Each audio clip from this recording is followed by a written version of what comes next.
വയനാട്ടിലെ റിസോർട്ടിൽ വെച്ച് ക്വട്ടേഷൻ സംഘം തന്നെ മർദ്ദിച്ച് അവശനാക്കിയെന്ന താമരശ്ശേരിയിൽ തട്ടിക്കൊണ്ടുപോകൽ സംഘത്തിൽ നിന്ന് രക്ഷപ്പെട്ട ഹർഷദ്.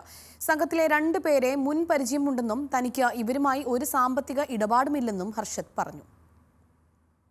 കഴിഞ്ഞ 13-ാം തീയതി ഞാൻ വൈറ്റ് ഹൗസിലേക്ക് വരുമായിരുന്നു.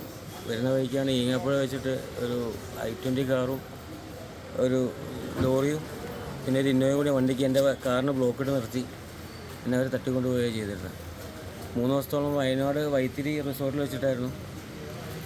അവർ അത്യാവശ്യം തിരക്കില്ലാത്ത രീതിയിൽ നല്ലോണം പീഡനവും കാര്യങ്ങളൊക്കെ ആയിട്ട് മുന്നോട്ട് പോയത്. അതിൽ ഇന്നലെ അവർ ആ റിസോർട്ടിലുള്ളൊരു പയ്യനാണ് എന്നെ അവിടെ ഇന്നലെ കഴിച്ചിലാക്കി വിട്ടത്.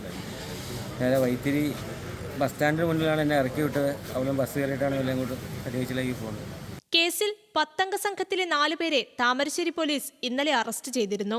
ഗൾഫിലുള്ള ഒരാളാണ് കൊട്ടേഷൻ നൽകിയതെന്നാണ് പോലീസിന്റെ പ്രാഥമിക നിഗമനം. വെള്ളിയാഴ്ച രാത്രിയിലാണ് മൊബൈൽ ഫോൺ വ്യാപാരിയായ മൂഴിക്കൽ സ്വദേശി ഹർഷദിന്റെ കാർ താമരശ്ശേരിയിൽ തടഞ്ഞു നിർത്തി ആക്രമിച്ച് 10 അംഗ കൊട്ടേഷൻ സംഘം തട്ടിക്കൊണ്ടുപോയത്. താമരശ്ശേരി ഡിവൈഎസ്പിയുടെ നേതൃത്വത്തിൽ പ്രത്യേക സംഘമാണ് കേസ് അന്വേഷിക്കുന്നത്. തെളിവുകൾ കണ്ടെത്താനായി റിസോർട്ടിലെ CCTV ദൃശ്യങ്ങൾ പോലീസ് ശേഖരിച്ചിട്ടുണ്ട്. കൊട്ടേഷൻ നൽകിയ ആൾ വിദേശത്താണെന്ന നിഗമനത്തിലാണ് പോലീസ്. റിമാൻഡിലായ പ്രതികളെ പോലീസ് ഉടൻ കസ്റ്റഡിയിൽ വാങ്ങും.